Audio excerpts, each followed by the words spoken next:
Shane, start again. You're on mute, mate. I mean, That's not my to be fault. fair, no. I was on mute as well.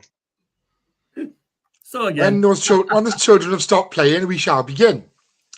So as I was saying before I was so rudely interrupted, welcome along once again to the Thursday Night Delight, the Third and Long podcast with 4 hours until the Niners crash again. You have joined us for our Week 15 preview show. I am, of course, the incomparable Shane Harris. Above me is Oliver Butler Henderson. In my top left corner is my beautiful baby Hope. And unlike Mr. Perrins, he's not eating anything this week. Mr. Perrins, to my right. I actually am. What have we got, boy? What have we got? I've got some Maltesers and a Coke Zero. Ooh. Well, Pepsi Phil has a Coke. Yeah, Ooh. it's because, and I don't want to tell you why the change up this week, but I've got like 48 cans of like Coke Zero that I've been going through over the Christmas period, so I'm going to be on the Coke Zero for next week at least. Not even up. Yeah, I didn't hear what you said. I said it's not even the Christmas period yet. I bet your tree's not even. Yes, it is, mate. Yes, it is. It was it? Christmas jumper day at school today, and I am full on in the Christmas spirit because I'm literally emotionally and mentally and spiritually checked out. I'm very much Ebenezer Scrooge at this time of year. OBH, what's cracking? How's it going? All good, Did I mate. just say what's cracking? Sorry. Yeah, what's cracking? It's a what's occurring. Get it right. Cut that out. That's racist. That's discrimination against my lot, that is. Baby, It's how not are you? racist, it's xenophobic. Been a long week. Looking forward to the weekend. Has it been a long week for you? You didn't do anything. Yeah, I was saying, mate, you work from home. I've not worked from home at all this week, actually. Oh, wow. Like, no, you're not the one I'm thinking of. Yeah. So, a legend start to the show, boys. Oh my God! Yeah, right. Sorry, I'm doing all the lots of sharing stuff and have been everything happening around. this I week. always tell Shane to come to me last. That's very stunted. I didn't know there was an order. I apologise. OBH, if you want the reins back, please take them. I'm crashing this sleigh. Yeah, man. You I mean, you're growing the beard for Santa, so you know. Oh, it's called Santa before, but we'll get that another time maybe. Let's start off with Monday Night Football and The Simpsons.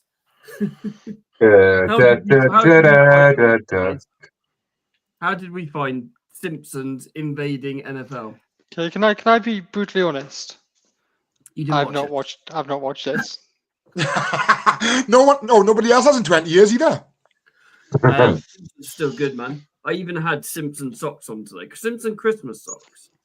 But no, The Simpsons is something I've never really got into, I have to admit. I mean, you're about 15 years too old for it.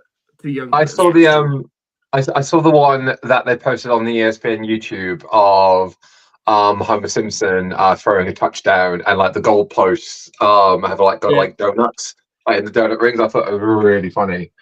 I've seen bits of it. I've seen obviously them playing the Simpsons versions of the NFL touchdowns. You know, yeah, really weird watching Lisa Simpson run for Jamar Chase's run routes for a touchdown.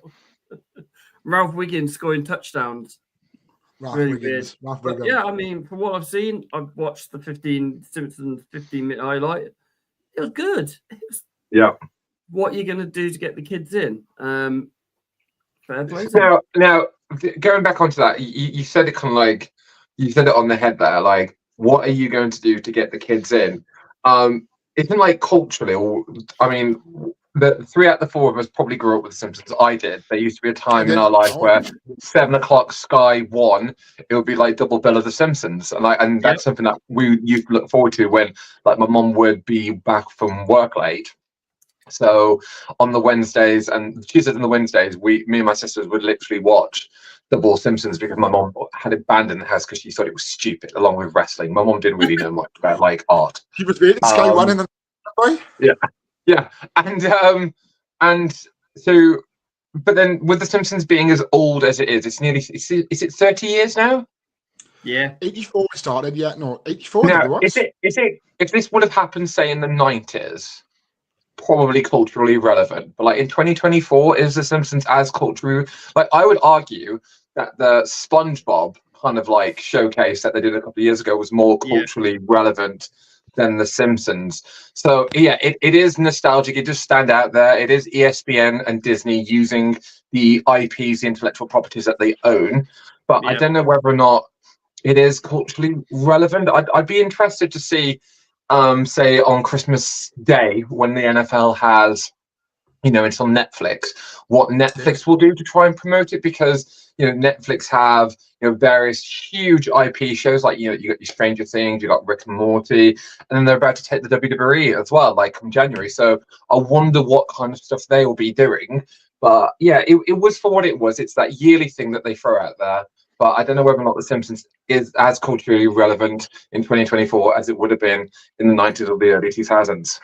I think it's funny that Ollie said I was five years too young for The Simpsons, and then two minutes later said that's how they're getting the kids in. I mean, I also don't think Netflix are going to do anything just for the reason that this is the first time they're showing NFL. No, it's not. They showed it last year. I've seen some adverts. Yeah, Did they show? Yeah, they had it on last year. Okay, well, I still don't think they're going to do anything, because I think they're still trying to establish themselves as a live sports provider. Yes, I think maybe in a couple of years, once they've established themselves a bit more and didn't totally balls up the last live sport they showed with the Jake Paul fight, they might do. But this year, I think they're just going to stick to normal coverage. Yeah, they've seemed to have quite a few good names on it to cover it. So yeah, it's going to be interesting. Mr. P. Yeah, I just want to piggyback on the back of what Baby's just said. I agree and disagree with you at the same time. I think they will, because obviously the NFL audience is going to be huge, and Netflix is one of those platforms because it is an online streaming service. They rely on their own internal advertising to promote their own shows. Yeah. It's not like ESPN. It's not like Fox. It's not like Peacock that are advertisements. They are TV channels that have 15-minute ad breaks 3-minute ad breaks every 15 to 18 minutes. I think Netflix will, when they have that mass intense audience. I mean, it's potential that they might even crash, because their last 2 live events, including the Jake Paul and Mike Tyson, they have had huge streaming problems, and that's them doing one-off quarterly shows. They're about to go over the Christmas period having the most viewed sports in all of America live on that platform, which is going to have a bigger audience than, say, the Mike Tyson and Jake Paul. And then they've got to go directly into a week, 2 weeks later, having live 3-hour programming every single Monday. So the thing is, they don't have. I don't know this, but I'm not sure how big of a crowd Monday Night Raw actually gets. Ooh, see, that one's gonna hurt. As a media teacher whose job actually is to look at things like this, I'm just going to use just my own little expertise here about it, because we actually do look at streaming platforms and how people watch TV. The WWE on USA, if you look about like Monday Night Raw, for instance, which is their equivalent to ITV, if you can think about it in that American kind of like terms, it is a free service for the most part, and they roughly average between 2 million to 4.5 million every single week. That's just American numbers, okay? So they're used to that particular audience tuning in every single Monday. Now, the beauty of this deal of like the WWE coming into it, I'm going to come on to why this will affect the NFL as well, is you're going to have those live numbers from America, but then you're also going to have potentially live people coming in from Canada, Mexico, and then you've got the Europe on top of it, England, Germany, France. Then you've got like the Middle East with Saudi Arabia, like Australia, all these kind of countries, India. So we'll kind of see then that 3 million intense market is then going to potentially look into the 10 million, the 15 million. Because like, you know, wrestling fans and Netflix is a worldwide audience. It's not like USA Network, which is just in America. Netflix is global. The NFL will have the same kind of issues with Netflix because you're going to have an intense viewership in your home territory, i.e., you know, the United States of America, watching on Christmas Day, and then you're going to have the rest of the world, the Europe side as well in particular, going to be watching those games as well. So I think the audience for the Christmas games on Netflix is going to be infinitely bigger. You'd probably say like 3 times bigger than, say, Raw, because American football is more of a universal love, while you can argue that professional wrestling is more of a niche love.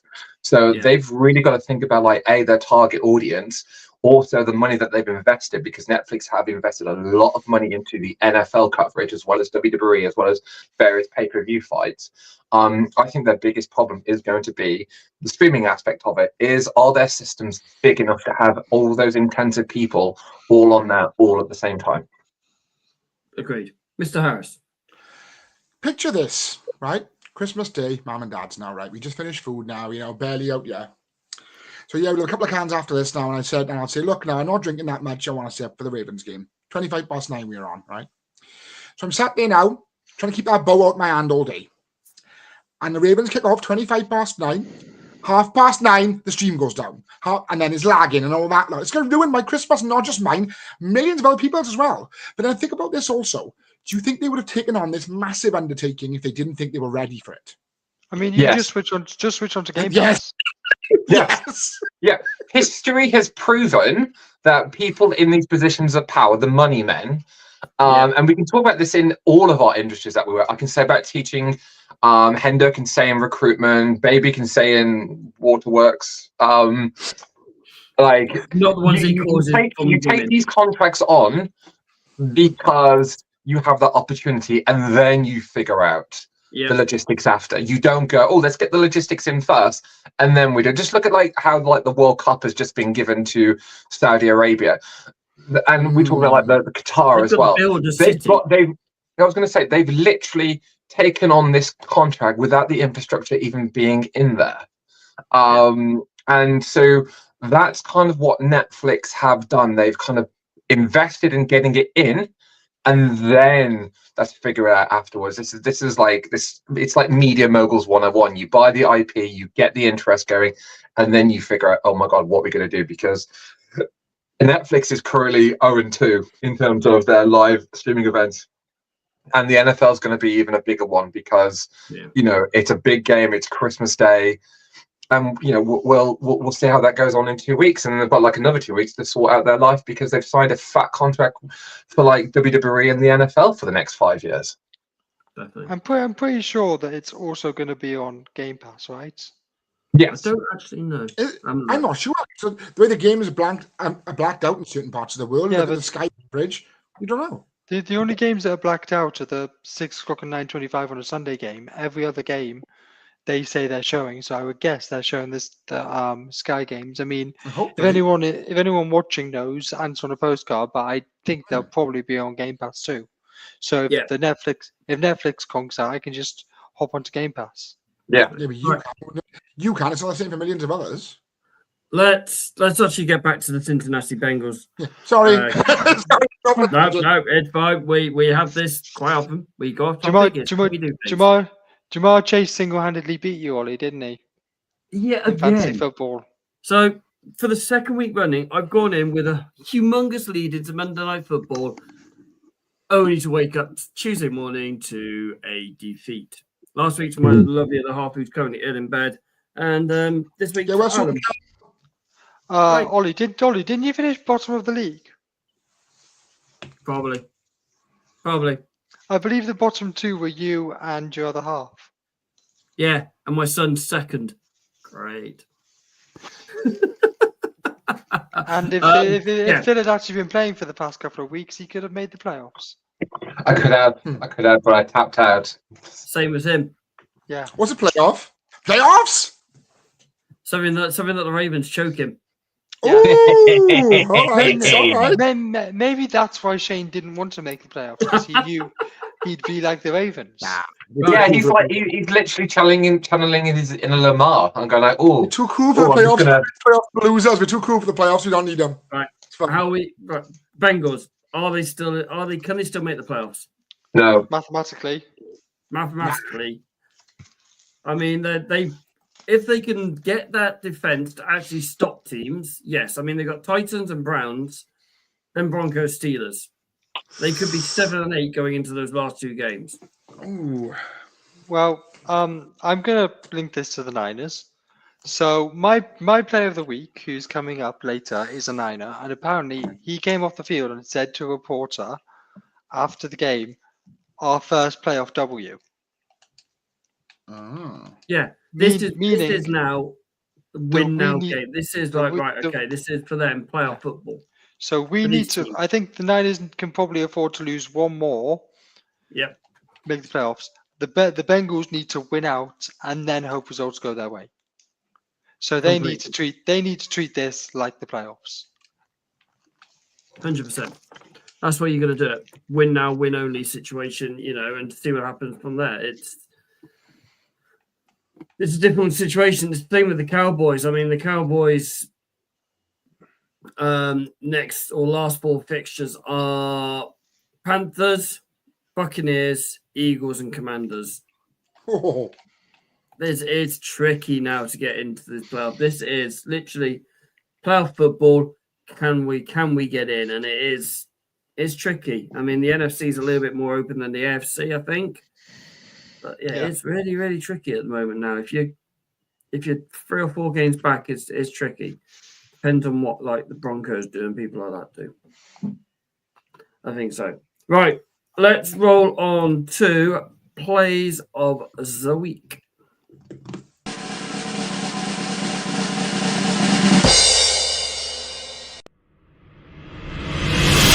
From this Philly defense. Young stepping away, stepping up, being chased in the end zone, still on his feet, throws downfield, it's caught by Leggett to the 33-yard line. Oh, a left. 5. Cousins got rid of it right before he was hit. Byron Murphy with a one-handed pick. Takes the knee in the end zone. Second interception today thrown by Cousins, and for Murphy, a career-high 6.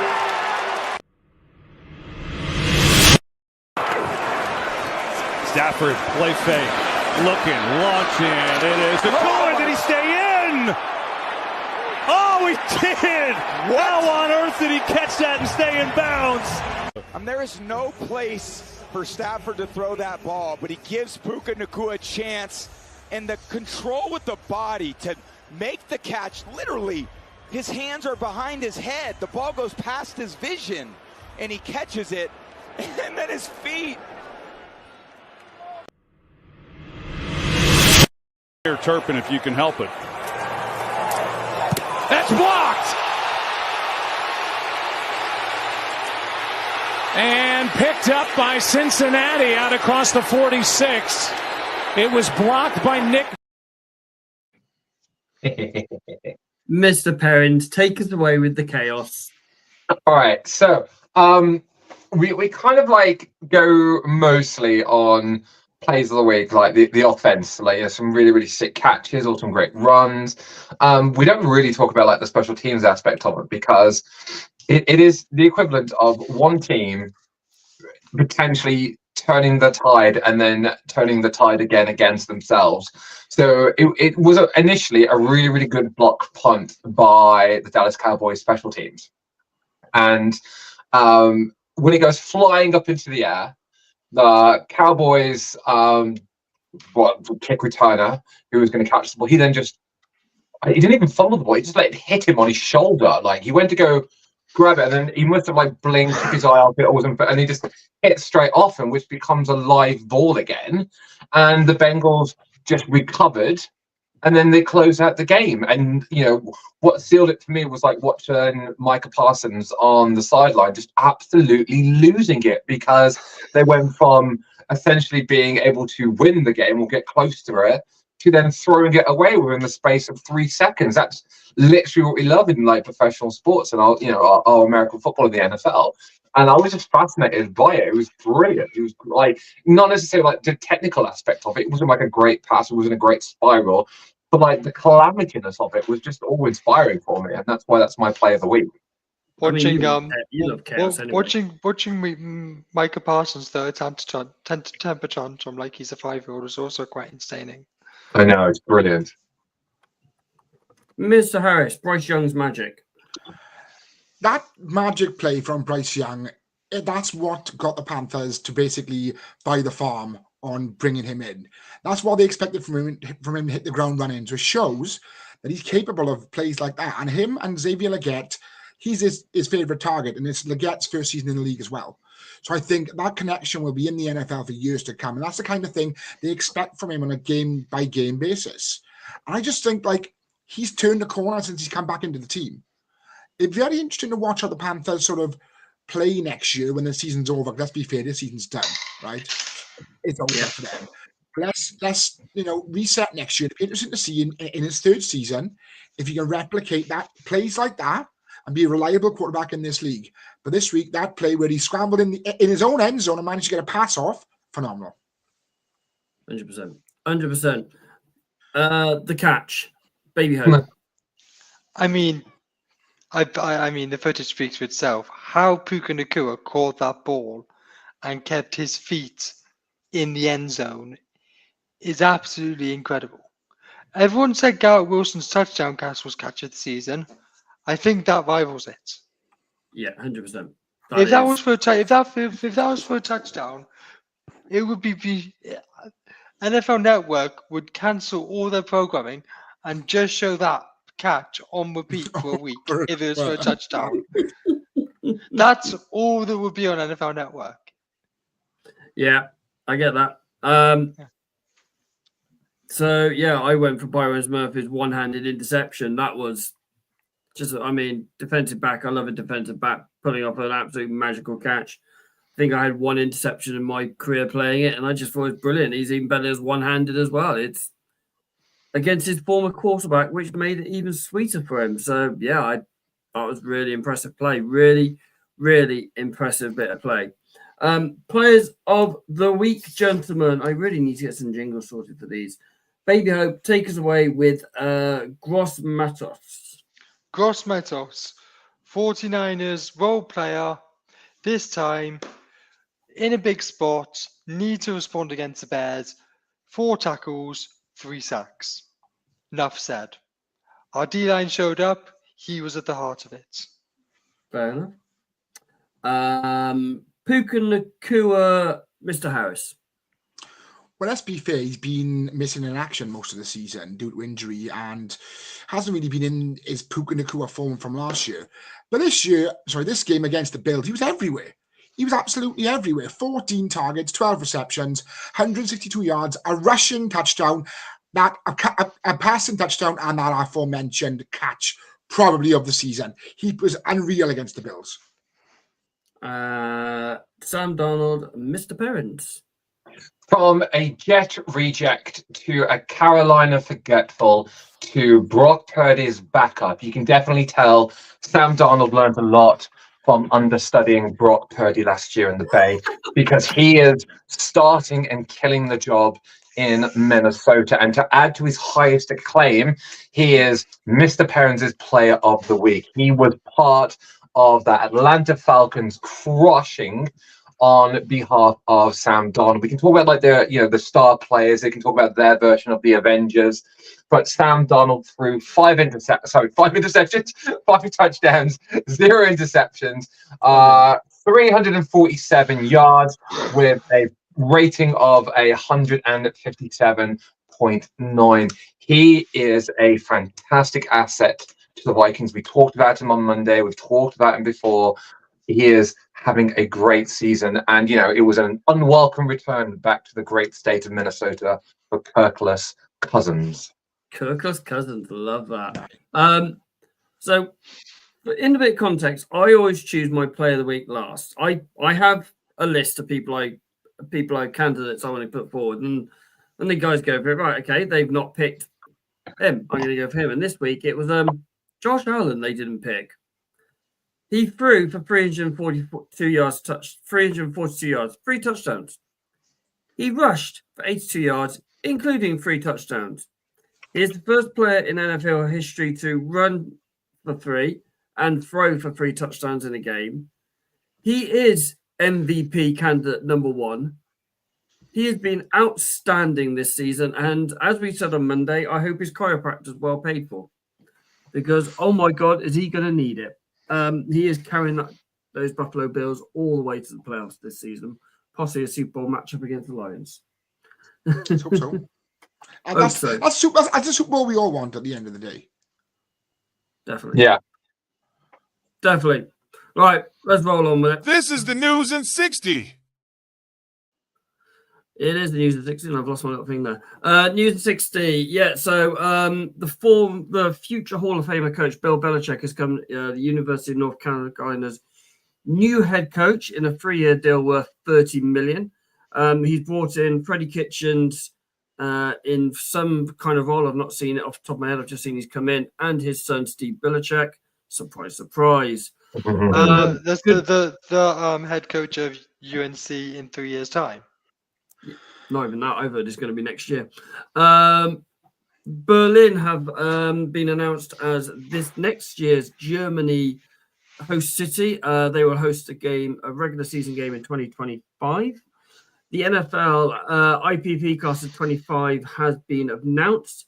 It features a gold medalist from the 2024 games and an Australian rugby star of 31 caps and 8 international tries. The Heisman Trophy finalists have been announced with Travis Hunter, the cornerback wide receiver from Colorado, Ashton Genty, the running back from Boise State, Dylan Gabriel, the quarterback from Oregon Ducks, and Cam Ward, the quarterback from Miami. All are being announced later on today.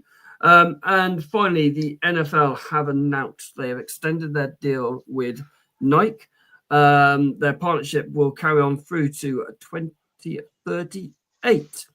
And finally, this podcast has been brought to you by Fantasy Game Day app, the only fantasy NFL app that's been created by the UK fans for UK fans. Head over to your app store and download. When you sign up, use promo code THIRD for free credit to your account worth up to £7.50. You must be 18 or over to play, and head over to gambleaware.org for more information. Oh, wow. Just for those who completely missed the promo code, can you just say the promo code again, Ollie? The promo code THIRD. Oh, wow. As in, Remember, guys, when the phone stops, stop. Yeah. So you might have guessed, we've actually been, we've been sidelined or joined up forces with Fantasy Game Day up there with a couple of other friends of ours, including Andy and across the pod. And they've said, yes, we'll quite happily collaborate with you and happily have you guys on board. So if you use the download, use our promo code THIRD, you will get up to £7.50 added back into your account when you get your first game, when you put your first squad in, or however it works. I can't remember how it works. Lineup set. That's it. Lineup set. I knew it was something like that. I can't remember how it works. The way I won't have to pay my strongbow anymore. Somebody else can. Wicked. It's got to pay for all this StreamYard stuff first, mate. Right. Let's roll off. Let's start with Belichick starting in Carolina. I almost called this show Sliding Doors because he was the one who wanted Patriots to bring in Drake May, and now he's gone to North Carolina. North Carolina are more of a basketball team than a football team, personally. So it's going to be interesting. Baby, hope you patiently had your hand up, mate, or finger up. Can I be honest? I think this is a disaster waiting to happen for a few reasons. One, Belichick's mantra tended to be, if you cause problems, you're getting traded. Yep. Number Well, two. that didn't go well with one player. Number two. Belichick is kind of a bit, I don't want to say behind the times, but is a bit of a believer in traditional football. And I feel like the college game is even further away from that than the NFL. Yep. And number three, I'm not sure how much Belichick has his heart in it anymore in, trying to shape young people's futures. Yeah, he's not a Nick Saban, is he? No. Mr. Page, you had your hand up very briefly. Yeah, I had my hand up and then I initially forgot my point. No, that's fine. I got it. So what I agree with you about like Belichick. Belichick had that mantra: if you can't buy into our system, we're going to send you somewhere else, and you can sink or swim there. The beauty, I guess, of like the college game, baby, is that you essentially like refreshing your squad every year to some degree, aren't you? For like your scouting, your players. Yeah. So those players in his system, he can freeze out and kind of like have in the background or push them to be transferred or just deal with them until they do declare, or the next year when you've got like the new freshmen and all those kind of ones as well. And I think with like the college game as all, you can probably guarantee that every lad coming from high school into college is looking at wanting to succeed in college and then go on to the pros. And I'm not saying that Bill Belichick, how long is his contract that he signed? 3 seasons. 3 years. 3 seasons. So, I mean, a lot of the kids that he's going to be taking on, that he's going to be coaching, are going to be in awe of him because of, it's Bill Belichick. We're not talking about like the equivalent to, say, in our football now, of like a Jose Mourinho who's 20 years past his prime, you could argue. So he doesn't have the same aura. Bill Belichick still just have that aura because he is, the goat of being a professional football coach. And he'll have that kind of aura. He'll have their attention for at least 3 years. And then even then, he's going to surround himself with other colleges. And the thing with like college identity, it's a lot more simpler to imprint your ethos on the college side because the quality isn't as outstanding, if that makes sense. So I think him going down to that level, it will suit his skills for about 3 years, and he'll surround himself with his trusted personnel to help implement that. Because if he's going to run a very standard defense and a very standard offense, well, I could imagine that working on that college level, and the expectation is obviously there for him to be to promote and kind of like bring eyes onto Carolina football, because it is a basketball state university. It's not necessarily known for its footballing side of it. So, I mean, we can make all these kind of predictions, but it's interesting that he's opted to go to college more so than, say, look around for other positions in the NFL. So when he came out with that statement earlier about like he doesn't trust the system, or he's kind of like lost love for the system, that's kind of fascinating to me, because he's very much been part of that system since the 1980s. And just a baby hope. So I was thinking about recruiting. So I was thinking Belichick will probably help recruiting. Yes. But I think the fact he's only on a 3-year contract will not help recruiting. Because if you're a freshman, you want to know that the same coach that brought you in is going to be there in your senior year. They need to be there 3 years before they enter the draft. They're eligible to enter the draft. But most of them stay there 4. True.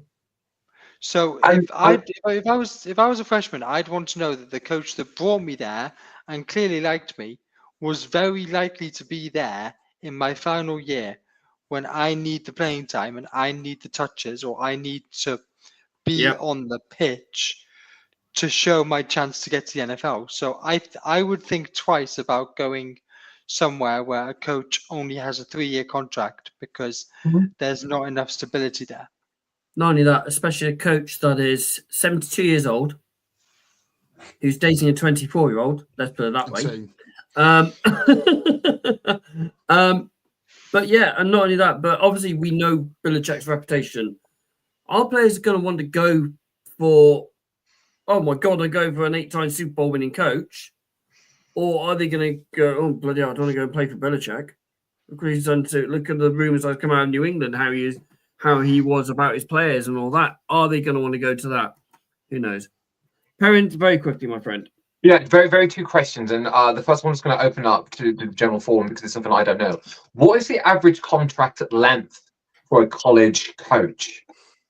Because, I mean, when we look in like our football, we do see with our managers like get given like 3-year contracts. Like just looking for an example here, we've come off the back of like our national country Gareth Southgate being England manager since 2017, and then Thomas Tuchel's been brought in on a 2-year contract or an 18-month contract by the time he takes over for it. So the measure of success is going to be very, very different. The expectation for Thomas Tuchel on such a short contract is to get him in for the door on that particular big wage to kind of like win now mentality. We don't really know, i.e. the financials of Carolina. They might only be able to, feasibly, from a financial point of view, be able to only offer him that potential 3-year contract. I would have to do some research to see how long the previous head coach had been in that position, and the average contract length of that as well. But it must be initially to get eyes on the product, and then you're going to think as a 72-year-old, by the time that 3 years is up, he'll be 75, going on to 76. You think that he would have a successor in mind, like he does planning on exactly. So that's what you're thinking. He's going to be the figurehead, but he's actually going to be the successor that the recruitments are going to be playing for in their senior year. So I think that's more important than, say, Big Bill for the long term. Yeah, it's I get why he wants to do it. I mean, the money is there, and he's kind of saying he wants to generate like the players of the future, etc., etc., etc. But I don't get it at the same time, personally. I really don't. Okay. Like I said earlier on, the NFL have announced their international player pathway class of 2025. There's a couple of names that really jump out at me. I have mentioned them roughly. One is Roger Stoner. I think that's how it's pronounced. The Jamaican the discus guy. Yeah. So this guy won the discus gold in the Olympics in 2024. But before that, in May 2024, he joined New Orleans Saints on their practice squad, on their rookie mini camps. Up to it. He was cut. He didn't make the 90, so this is how he goes to play a pathway. They obviously see something in him. Then he's 6'8", 270 pounds. He's a big ass dude, so he's going to be playing defensive end more than likely. Yeah. And then the other one is the Australian wallaby, the Jordan Patea. This guy's a player. He was a great rugby player. One of the best I've seen in a long time. Already played in 2 World Cups. Better than Reece Summit, in my opinion. Yeah, stronger. Yeah. He's not as quick, but Reece Summit is ridiculously quick.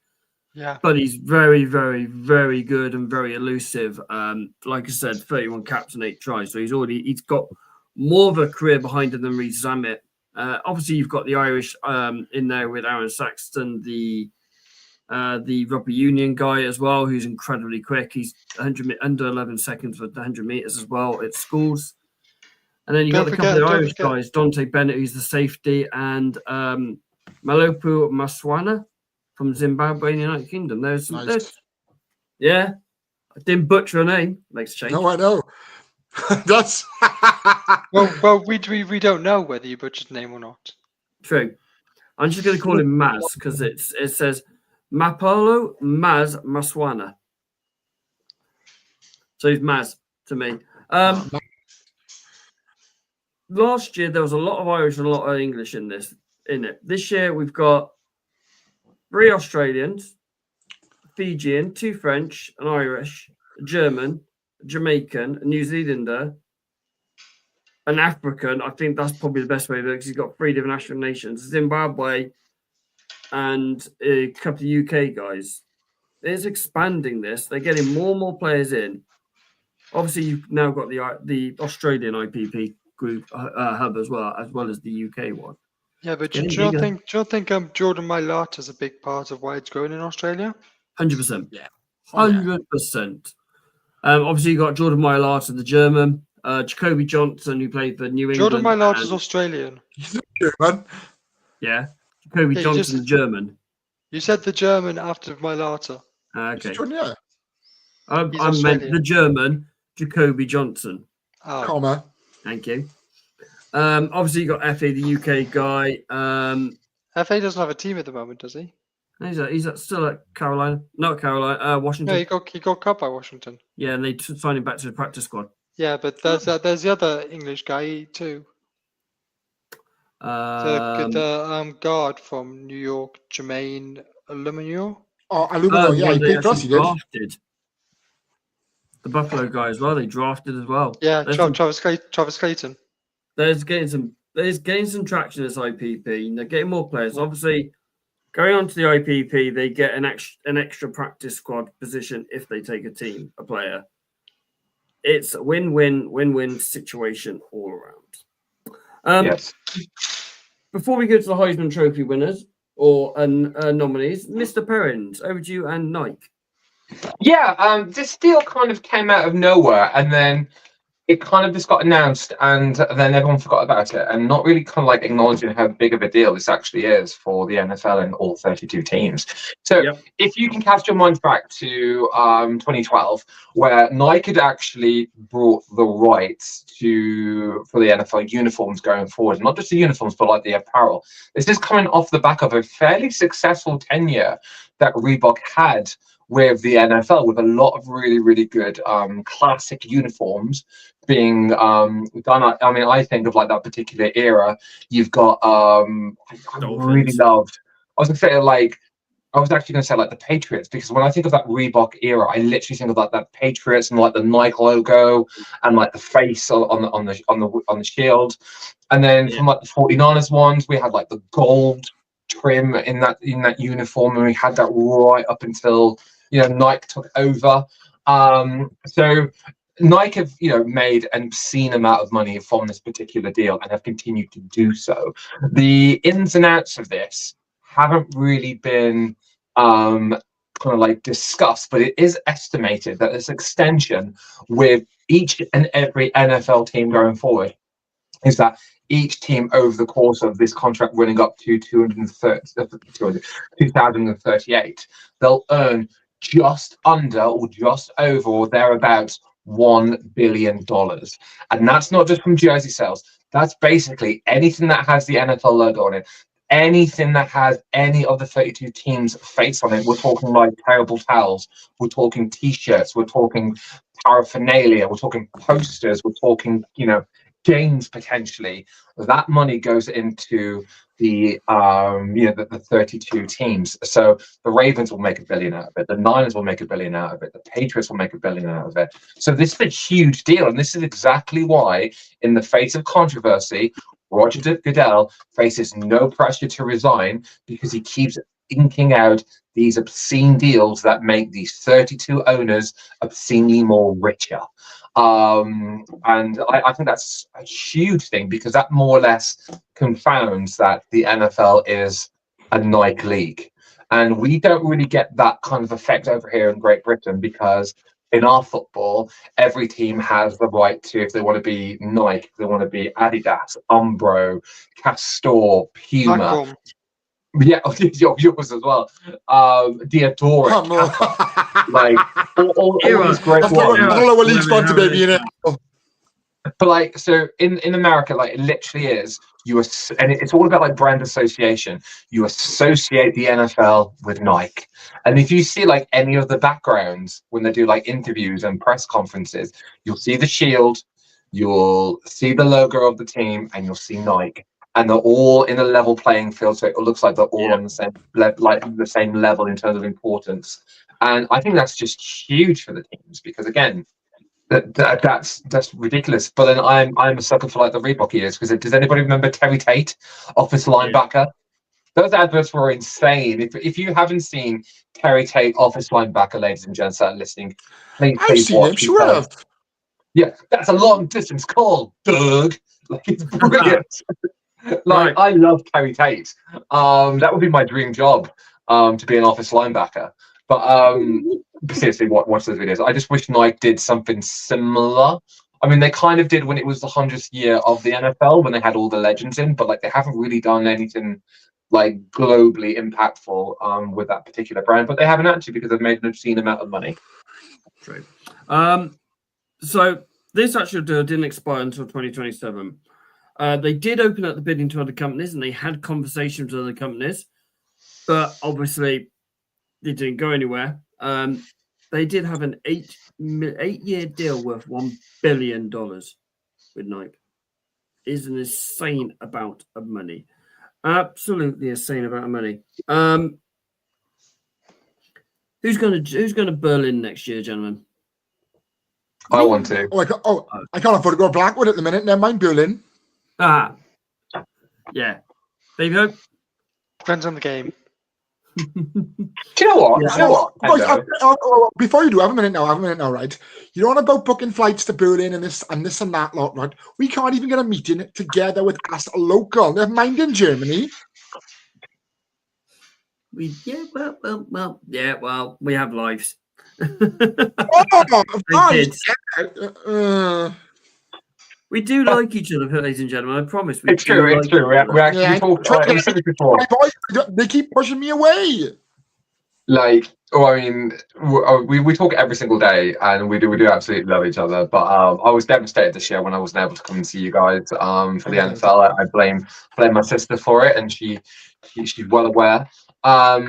But like in terms of like Berlin next year, I would absolutely love to go. Depends on the game and depends what my personal circumstance could be.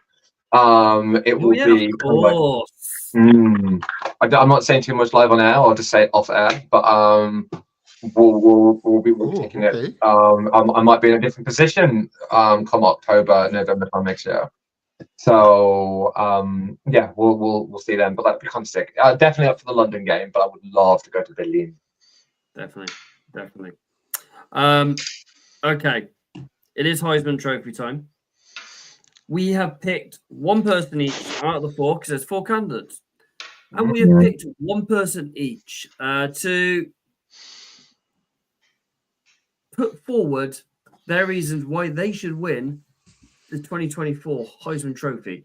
And I'm going to let Mr. Harris go first. I knew it. I knew you would put me on the spot. Why don't you? Yeah. Well, as it's been well documented on the show, I know, my knowledge of college football you can fit on a beer mat, right? But I've done my research. I've gone away and I've had a little look, and here's what I come up with. So my nominee for the Heisman Trophy is Miami Hurricanes quarterback Cam Ward, obviously the Rock's alma mater. Same with Ray Lewis was Miami Hurricanes, so it was a bit of a no-brainer for me. He led the nation in passing touchdowns with 36 in college, and that's a phenomenal stat in any sport. To be the best at your job is a phenomenal thing to do. But he was also second in passing yards with 4,123. So second, second's not first by a long shot, but it's still a very admirable job. As I said, I think he's a really, really good quarterback for that school. Like, I know, as I said, I'm not sort of familiar with college football in all honesty, but I think like he was the resurgent key to this revitalized Miami offense as well. He played really well. He was getting the ball to his receivers. He's quite quick as well from what I've seen. So and I think definitely he's one of the front runners for the Heisman Trophy, and deservedly so. Shane, what's your view on him choking in the last game of the season against Syracuse? Watch it choke you. I know exactly what you're doing, right? Because they needed to beat Syracuse to make the playoffs, and they didn't. And Syracuse weren't ranked, and Miami were ranked in the top 10, so it was a bit of a joke, wasn't it? Well, it's like that. Upsets happen in sport. When's the last time Bolton lost? Probably last weekend. But yeah, upset's happening is what it is. Yeah, they lost to the weather last weekend. Yeah, we all did. We all did. That's what he said. I got Cam Ward, but for please God's sake, move on from me. Baby O. Okay, you. so I really wanted Ashton Genty because this guy deserves to win the Heisman. Yeah. 344 carries this year, 2,497 yards, 29 touchdowns. He's also got over 100 yards receiving and a touchdown there too. So that's 30 touchdowns. Let me ask you guys, did Barry Sanders win the Heisman? No. Yes. Yes, Barry Sanders did win the Heisman. Okay, there you go. College football. I was like, Ashton Genty is only 131 yards off Barry Sanders, and he's still got games left to play. He not only led Boise State to the playoffs, he led them to a Mountain West Championship and a first round bye in the playoffs. Only 4 teams have got a first round bye, and Boise State are one of them, and that is thanks to Ashton Genty pretty much alone. This guy is one of the best running backs coming out of the college system for the past 10 years. This guy is absolutely electric, and if he does not win the Heisman, then it's rigged. I have to just say it as it is, but it's rigged. Mr. Perrins. So, I've got Oregon Ducks quarterback Dylan Gabriel. Now, this is the weird thing because who were the best team in college football? Oregon. And because they finished the season 13-0, which is unprecedented. So you would assume that the Heisman winner would be the best player on the best team in the country, and that is exactly what we're talking about when we're talking about Dylan Gabriel. Okay, now let's throw out some stats for his season this year. He is 297 for 406 in terms of passing attempts. He is through for 3,500 yards. He has thrown 28 touchdowns and 7 ones that he's running for himself. He's only thrown 6 interceptions, and he has been pound for pound the best quarterback in college football. Any arguments against him have been that he is a little bit undersized, so he's got a very similar build to like Brock Purdy and Kyler Murray, if for those who aren't aware. But then he more than makes up for it for like the dominating kind of like play that he actually did in the championships last weekend when they beat Penn State, again going 22 for 32 attempts and 283 yards and 4 touchdowns. He literally can beat opponents on the ground and he can beat opponents in the air. If he makes it, into like the professionals, which he probably would likely in the NFL, would he be, a fantastic player? We don't know. But considering that he's come from, that Bo Nix transition where, he was sitting behind Bo Nix last year. Bo Nix has gone on to do really, really great things this year. That seamless transition is only down onto how brilliant Dylan Gabriel has been. So we talk about deserving. Surely, boys and girls, surely the Heisman winner should be the best player who plays for the best team. Yeah, but he didn't sit behind Bo Nix last year. He got transferred in, didn't he? Yeah. Oh yeah, but he wouldn't sit behind that. So when I said sit behind the transition, sorry, that's my bad. He was at the Sooners last year. Oh, see, I thought that was you. Can I ask you, gentlemen, do your players play offense and defense? Wait, both sides of the ball. Yes. No. No. Shane, you didn't seem convinced then. Probably. I don't know. Right. My player does. Travis Hunter from the Colorado Buffaloes. Wow. Okay. Quarterback, wide receiver, played every single snap this year in college football. He's had 92 receptions for over 1,100 yards, including 14 touchdowns. He's had 31 tackles, 11 pass deflections, 1 forced fumble, 14 interceptions. This guy has been outstanding. He is brilliant all around. He's excelled on offense and defense. He's a dynamic receiver, a lockdown cornerback. You know, he's led his team to wins on both sides of the ball. He's a leader on the field. He impresses his teammates. He inspires his teammates. He elevates their play. Okay, this guy is going to be a top 5 pick in the draft, no doubt. He inspired his team to run no playoff making season. What an inspiring guy. But you can't play 22 positions at once. Well, apparently he played every snap in college football, according to you. He has played every snap in college football. He's He not. is outstanding player. I will say, though, going to this, he's a better cornerback for the NFL than he is wide receiver. He will be an absolute devil in the secondary. I can just imagine him sat alongside Gonzo in that secondary. Oh, that would be so nice. He is an outstanding player and should be Heisman Trophy to fuel the fact that he's got a unique skill set of playing both ways.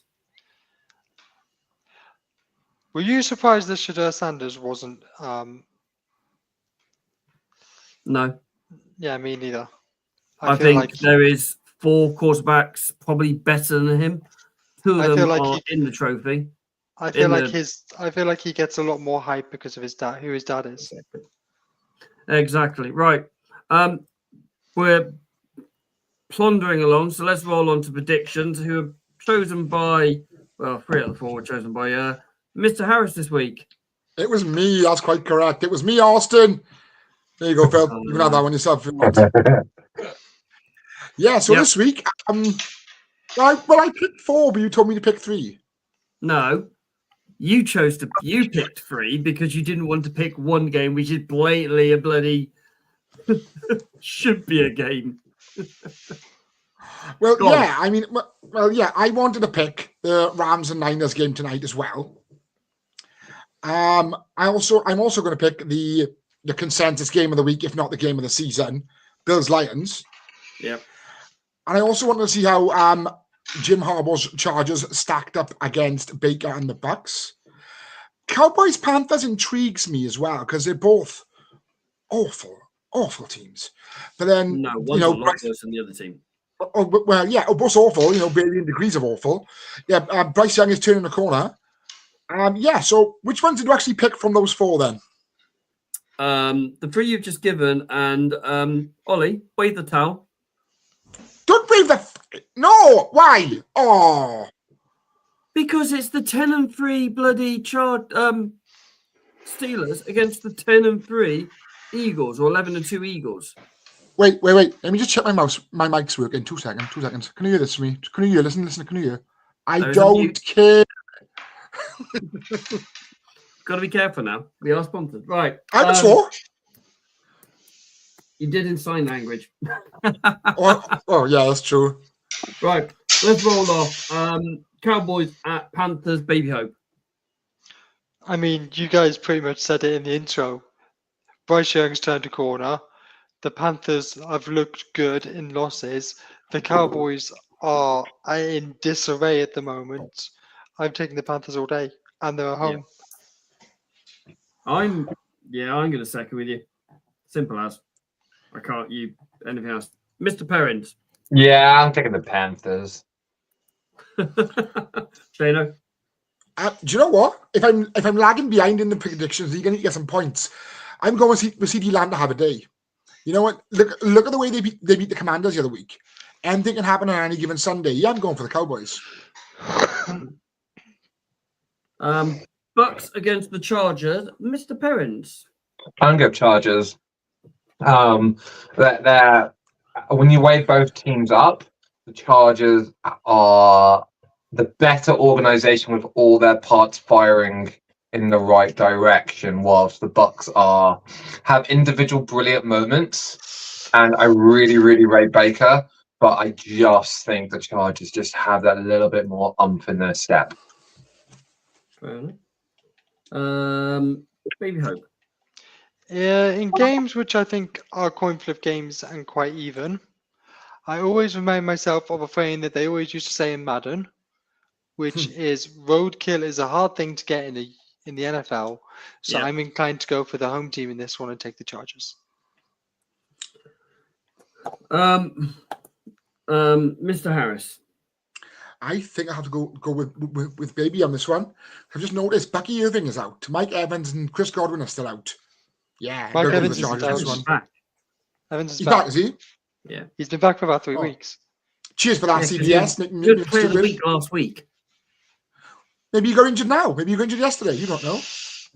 We do because we Yeah, follow. no, We go with follow the Maybe you got injured just now. I don't know.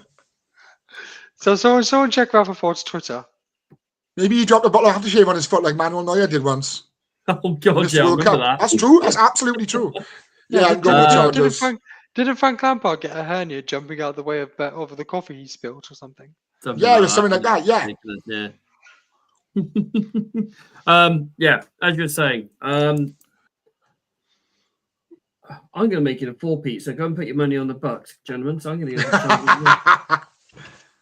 I'm going to leave the best game till last. So let's go to Pittsburgh against Eagles. Shane, you're going first. Philadelphia Eagles. I have another 3 words to follow that, but I don't think we can say them now. No. Okay. Got a non-biased, look at this. Oh, have I got to? All right, fine. There is rumors of discontent coming out of this changing room now. You know, AJ Brown's not happy. Brandon Graham, is it Brandon Graham, the O-lineman? Yeah. No, I don't think he's still there. Yeah, he's come out and said Jalen Hurts and his relationship with AJ Brown aren't the same. Ever since the bye week, Philadelphia have become a run-first team. They haven't turned the ball over as much. They've looked a better team.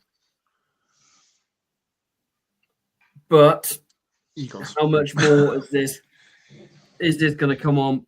But I'm going to have to shine with Shane with this one. I'm going to go with Philly this week. Glad. Harris, Baby Oak. So I really want Pittsburgh to win this game because I need Philadelphia to lose this game because I'm hoping the Lions will have sewn up number 1 seed by the time they come to Santa Clara in week 17. Okay. However, I'm going to go with my head, not my heart, and I know I have my terrible towel here, but I'm taking Philadelphia. Are you going to Maybe make it a chuck you in a 4-peat, bin. parents? Don't let me down, boy. I'm gonna pick Pittsburgh. Oh. Wow, Pitsy. You know what? You know how people that you love and have invested so much time, energy, and effort in can just break your heart. Yeah, Well, man. yeah. I'm a teacher, mate. I see it every day.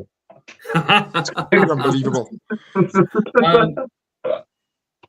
Game of the week, as Shane said earlier on, probably game of the season. Buffalo Bills are traveling to Detroit Lions on 9:25 UK time on Sunday. Baby Hope, kick us off. So, last couple of weeks, both of these teams have been juggernauts. Yeah. However, the last couple of weeks, Detroit haven't looked as unstoppable. Mm-hmm. And at the moment, Josh Allen is on a bit of a mad one. So I'm saying the Bills to go into Ford Field and cause an upset. Ooh. Mr. Perrins. I mean, as the season's gone on, obviously the Lions are, one eye already on a playoff berth. Obviously, they want to be like the number 1 seed, so they get the more favourable side of the draw. That fourth quarter against the Bears, where they conceded 13 unanswered points. I mean, the game was already, sewn up in many respects, but it looked like, that they were able to be, got at. Actually, no, it was the Bears. Who did they play last weekend? We played the Bears. Green Bay. It was the Bears the Bears Thanksgiving when they had 13. Green Bay. That's it, sorry, yeah. It was Bears on Thanksgiving, and they played the Packers, and they just got over the line against the Packers. Their injuries are starting to mount up. I think on defense. I think offense they'll outscore anybody, but can that defense hold enough? To at least slow down, some of the progression against some of the better teams that they're going to be facing, in the upcoming, 4 to 5 weeks. Josh Allen.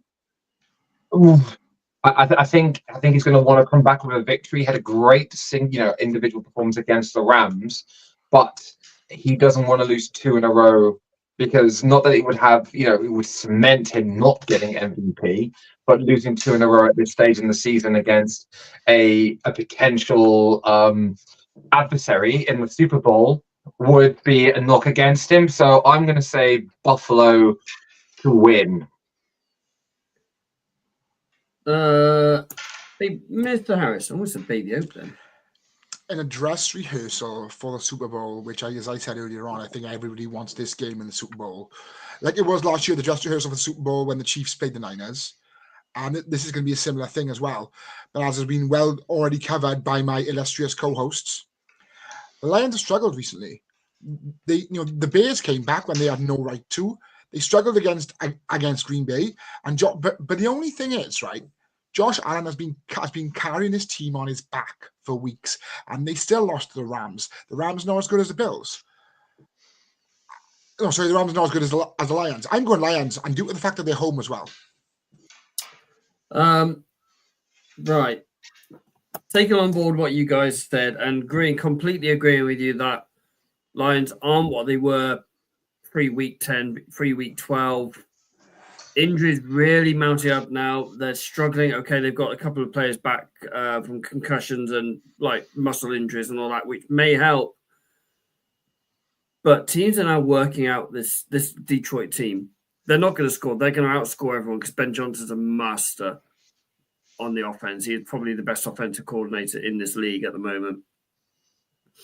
But Detroit, with Josh Allen, the season he is having, not Buffalo, sorry, with the season that Josh Allen is having is ridiculous. I mean, 42 points. They constantly score over 30. They absolutely put you to the sword a couple of weeks ago in the snow. But Detroit, those fans at Ford Field, they're loud. They're going to be well and truly up for this. I'm going to go with Shayna on this and go Detroit for the win. I think it's funny how the two people in the lead have gone for one team and the two people lagging behind have gone for the other. Yeah, because we need points. We got you. Points make prizes, baby. Points make prizes. Obviously, we've got tonight's game, which is kicking off with you, boys, gentlemen. Lead us away with that one. Do we have to? Niners by 10. Niners by 10. I'm not confident. But your saving grace is back on defense. What, Dre Greenlaw? Yeah. Yeah, but is he fully fit? We've And got plus, as Debo said, he's playing very well this season. Yeah, I know. Debo does have a very good record against the Rams. Yeah. Do you know what? I got a new nickname for Kyle Shanahan, right? Fireman Sam. Because at the minute, he's putting out so many fires in that organization, right? When it comes to injuries and bad form and bad play. Yeah, I'm going to call him Fireman Sam from now on. I thought they were going to say Lamar Jackson because they both tend to choke in the playoffs. Are you still on about this? I can't wait until he rewrites that narratives and shuts you all up. So if he's Fireman Sam, right? If he's Fireman Sam, who's naughty Norman Price? Probably Kittle. You know what I can't wait to watch? Go on. Houston faced Baltimore on Christmas Day. Christmas. Sorry, Blake. There'll be a case of Strombo down by them. Oh, I will. I'll be even more news. Oh, it'll make my Christmas when it happens. CJ Stroud has the best game of his season, and so can you wet with yellow towel? Oh, this one. Oh, right. I'll send it to you if you want it for Christmas, Shane. How many times are you gonna put Tommy DeVito on the ground, and how many yards is Derrick Henry gonna run? In it, it's. I mean, anybody can beat anybody on any given Sunday, especially in this league. But the Ravens are 1-16 for a reason. Oh, they went to 18 when I checked earlier. It went to 16 on Paddy Power. Yeah. So as I said, yeah, it's going to be a one-sided hammering. I mean, you got to be confident because we've had a bye week and they got Tommy Cutlets under center. Is Tommy DeVito starting again? Yeah. Drew Drew Lock Lock's is injured as well. Again. They've got a suspect team. The only thing they've got on offense is Malik Neighbors.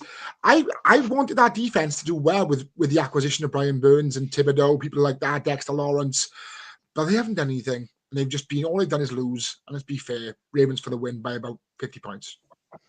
And they've lost their best defensive weapon in Sexy Dexy now, haven't they? Exactly. Definitely. Yeah, so we're traveling to Arizona. New England are traveling to Arizona at the Yeah, 9:25 please beat them. Like, Could please. the NFL please spread out these 9:25 games? This is the 9:25 game this week or 4:25 in America, in the East Coast. Indianapolis at Denver. Okay, fair enough. Buffalo at Detroit. Wow. Pittsburgh at Philadelphia. Wow. New England against Arizona. Arizona need to win to bring in Seattle. Tampa against Chargers. That's going to be a bloody good game. Green Bay at Seattle. That's also going to be a bloody good game. Well, there's a lot of 9:25 games this week. Actually, 9:20. No, Green Bay at Seattle. Sorry, to the Sunday Night Football. But there are some good, really good 9:25 games this week. We've had a lot of games where weeks where there's not really a lot. It's really difficult to choose prediction games this week. But this is an incredibly And Shane still struggled. If anybody has an accurate and winning accumulator for this week's games, let us know and we'll send you baby's terrible stupid towel. I was Jacksonville away last week. I have an accumulator that I'm pretty happy with this week. I was Tennessee away. I was Buffalo away. And the Bills. Sorry, and the Bills. I didn't do the late games last week. I had Jacksonville winning cost me mine. Yeah. Any other games that jump out to you, gentlemen? Yes. Yes. I'm actually quite interested to watch the Battle of Florida, Jets at Jags. Ooh. That's not a Battle of Florida, but it's a bad game because I want to see how good Mac Jones is, and against Aaron Rodgers, both teams 3-10. And the other game I'm interested in, I text you about this, Ollie, is I have this feeling Miami are going into Houston and are going to beat them. I told Andy that, and he goes, "Yeah, it's going to happen." Andy's happy.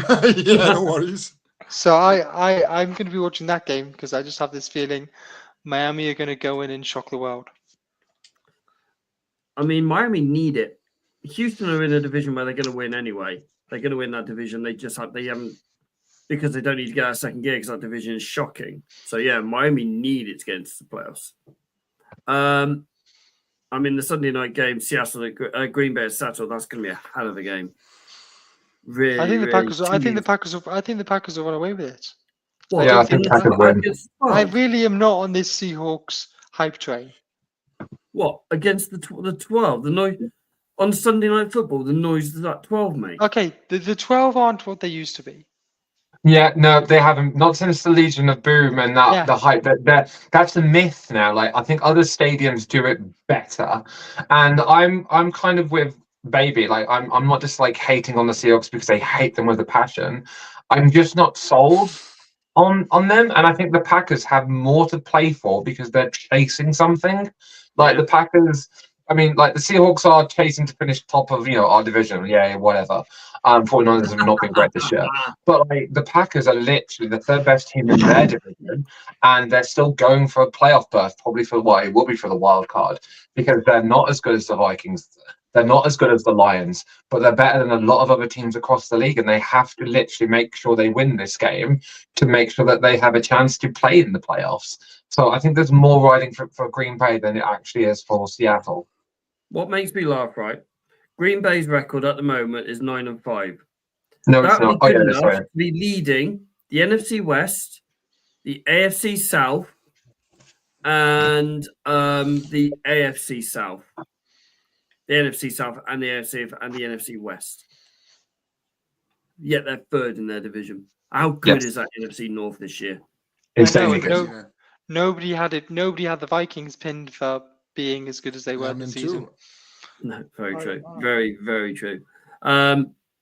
Confirmed, official, Dre Greenlaw is now confirmed as inactive for tonight. Raptors just tweeted it.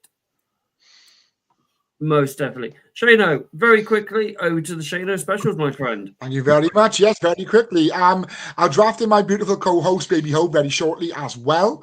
So, yeah, these bets are with Sky Bet for a change. I fancied a bit of a change. And as always, please gamble responsibly. The first bet I'm going with is on tonight's game for the Niners and the Rams. Baby, what do you think? Your boy, Juwan Jennings and Cooper Kupp, both to score touchdown, 9-2. What do you reckon? Well, Jennings is Purdy's favourite target, Mm-hmm. and he stepped up in recent weeks. Yep. So I think if anyone that's not a running back for the Niners is going to score a touchdown, it probably will be Jennings. Kupp last week didn't look. He scored last week. Yeah, he scored last week, but he didn't look that good in my God, he opinion. scored last I week. thought Puka Nacua looked better, but Still as you short. said, he did score when not looking good, so it's likely he could score again. Niners have Lenore,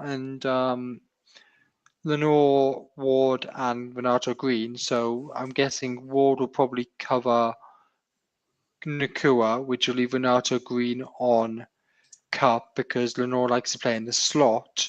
So he's got the rookie against him, so it's probably a decent bet. Yeah, 9-2, that's 4.5 to 1. So if you've got a cheeky fiver laying around, I would advise check on an app. Hopefully they come in for you. And then I'm going for a couple of individual touchdown scorers. I'm going Is with Gardner Tank Dell. Minshew on? I wish he was. Don't stop it. I'm still not over it. Coming in off IR to score one. Still not over it. Stop it. So I'm going with Tank Dell to score any time for the Texans against the Dolphins at 15-8. I think the Dolphins are suspect.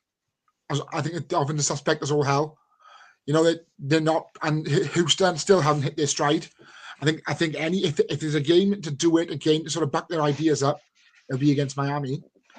And then I'm going to go for the best offensive weapon on the whole entire field for the Panthers and the Cowboys game at 7-4 to score touchdown anytime. CeeDee Lamb. He scored last week, and I think if Cooper Rush can find him, and I think he'll torch that Carolina defense. I really do. Speaking of Carolina and Dallas, I'm going for another one as well. Who is Bryce Young's favorite target at the minute? Adam Thielen. And the other one. Leggett. Xavier Leggett. Yeah, 5-2 to score any time against the Cowboys. As we've already said, the Cowboys have been shocking. So yeah, I think it's worth a shout. 5-2 is, I think it's 2.5 to 1. Yeah, I think it's worth a couple of quid. I really do. And yeah, that's me for the week. OBH, take us home. Yeah. Sorry, I wasn't expecting that. I'll tell you, Ollie, can you just remind me what the discount code is for Fantasy Game Day, please? Fantasy Game Day. Our promo code is Third. That is the word Third. THIRD. Right. As always, ladies and gentlemen, thank you for tuning in. Thank you for listening wherever you are getting our Dorset tones into your ears. That still sounds really weird, but we are in your ears again. You will be able to download this app or this podcast tomorrow morning at 8:30. But until Monday, enjoy, have a great weekend, and stay safe all.